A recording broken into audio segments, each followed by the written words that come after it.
Effectivement, je suis parti pour Strasbourg ce matin. Il était pratiquement 7h30. J'ai été accueilli à la gare de l'Est par l'AP Fouting et puis le communal Olivier. Il était donc question de venir à l'ambassade pour l'enrôlement de nos représentants dans les points focaux et les camps. Dans ce qui a été fait, nous nous réjouissons de l'accueil qui a été très très chaleureux. Et nous soulignerons aussi que l'établissement des cartes consulaires, il y a un réel changement parce que ça se déroule assez facilement. Et voilà, les usagers sont servis à une vitesse que nous ne connaissions pas avant. Et donc, aujourd'hui, nous exhortons donc les Camerounais de la diaspora, principalement ceux de la France, à se mobiliser pour l'établissement de leur carte consulaire. Parce que sans la carte consulaire, on ne peut pas s'inscrire sur une liste électorale. Donc, ça se fait donc le plus facilement possible le jour à l'ambassade. Merci beaucoup, Monsieur Marop. Vous voulez ajouter quelque chose, Monsieur Fouting? On peut simplement se féliciter de ce que l'accueil à l'ambassade du Cameroun aujourd'hui a été cordial. Empreint de beaucoup de bienveillance au niveau du point focal et les CAM. On peut juste dire également que nous sommes heureux, au minimum, sinon honorés, de pouvoir représenter le mouvement pour la renaissance du Cameroun dans l'enrôlement pour les listes électorales, mais aussi lors des prochains scrutins, en raison du mandat et de la confiance qui nous a donc été donnée pour superviser ces opérations-là ici au niveau de l'ambassade du Cameroun en France. Il faut simplement dire pour terminer que nous avons eu la possibilité d'échanger sur les prochaines étapes de cet enrôlement. Il y aura donc une étape de transmission des mandats des représentants au niveau du Cameroun, une validation et par la suite des réunions avec le point focal et les CAM ici même au niveau de l'ambassade.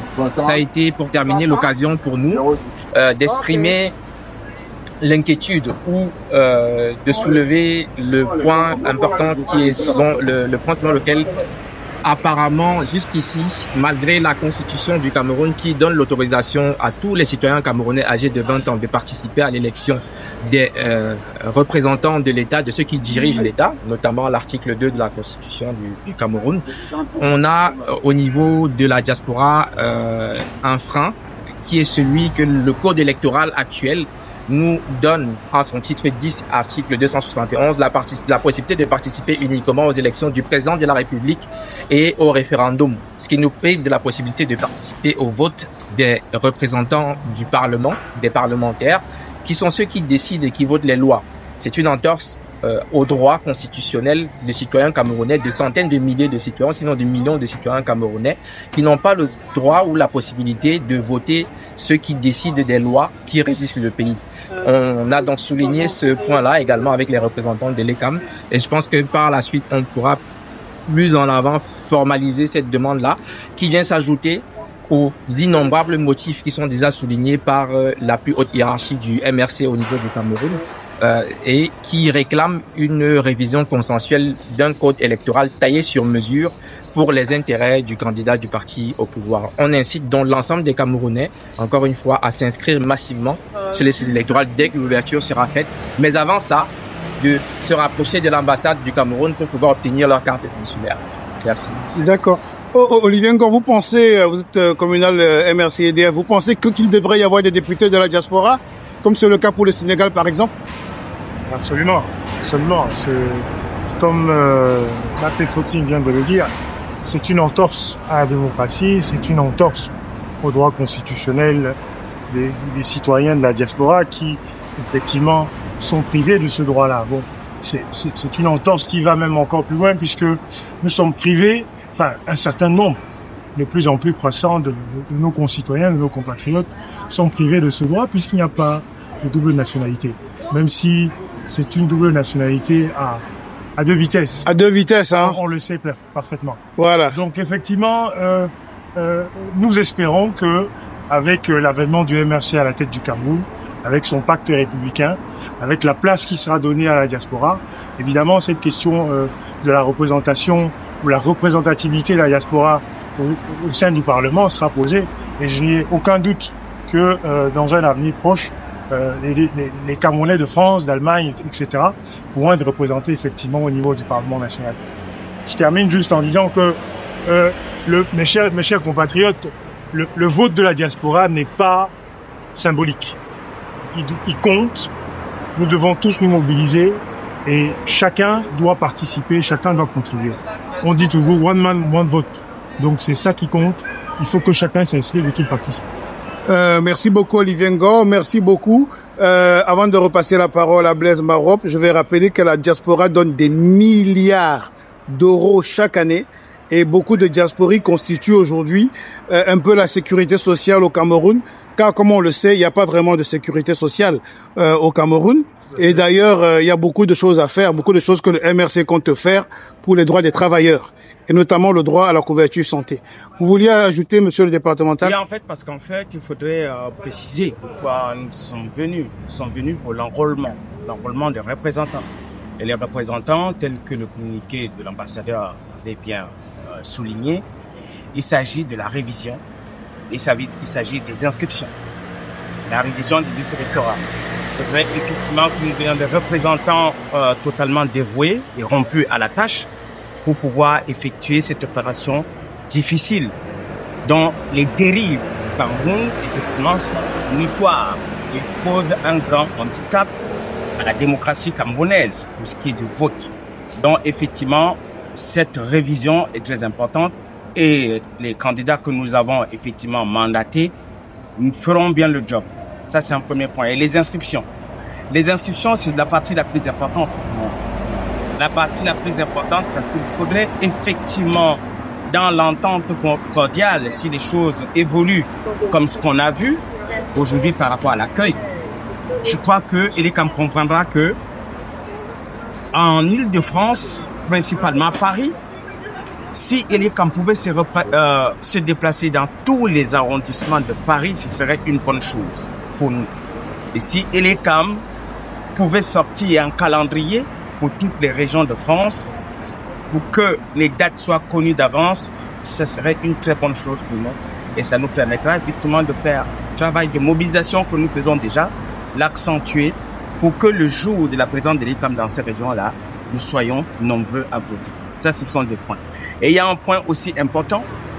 Nous imaginons que dans la diaspora camerounaise, nous avons des citoyens camerounais qui gardent leur citoyenneté, leur nationalité camerounaise, qui sont en situation irrégulière. Mais ils ne devraient donc pas être pénalisés pour cela. Il faudrait qu'avec Elecam, qu'on essaie de s'entendre de sorte que ces Camerounais puissent établir dans la tranquillité leur carte consulaire pouvant leur permettre de voter. Parce qu'ils ont quand même le droit de voter. Leur situation irrégulière ne leur empêche pas de jouir de leur nationalité camerounaise. Forcément, de pouvoir voter. Il y a aussi un point très important qu'il faut souligner, c'est le cas des femmes qui ont perdu leur nationalité camerounaise par leur mariage, qui sont appelées à jouir de leur nationalité camerounaise, selon la Constitution. Donc forcément, toutes les femmes camerounaises en diaspora devraient pouvoir voter. Et ce sont des points sur lesquels, avec Elecam, on voudrait s'entendre en républicain, en amoureux du Cameroun, pour pouvoir sortir quand même un consensus et faire effectivement ce que l'ambassadeur a dit. De cette élection, mais l'exemple même de la démocratie. C'est ça. Donc il y a d'autres points, effectivement, que nous allons revoir. Et je remercie franchement cet accueil parce que il a été très très chaleureux et on a été vraiment bien reçus et nous sommes contents de ceux qui représentent l'institution aujourd'hui et nous souhaitons que ça continue dans ce sens. Tout en vous remerciant. Et puis voilà, Alain qui est le responsable France des questions électorales qui est en train de faire la photo. Nous vous remercions grandement. Nous te remercions grandement parce que du début jusqu'à la fin, tu nous as entretenus. Merci Alain. Merci. Ok. Merci Olivier. Merci à tous les AP. Voilà, on va se sentir un peu plus camerounais, hein. En prenant tout simplement sa carte d'électeur. Je vous remercie d'avoir pensé aux sans-papiers parce que ils sont sans-papiers en France.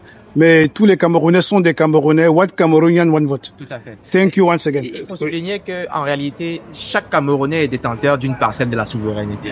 Les Camerounais ne s'en rendent pas suffisamment compte.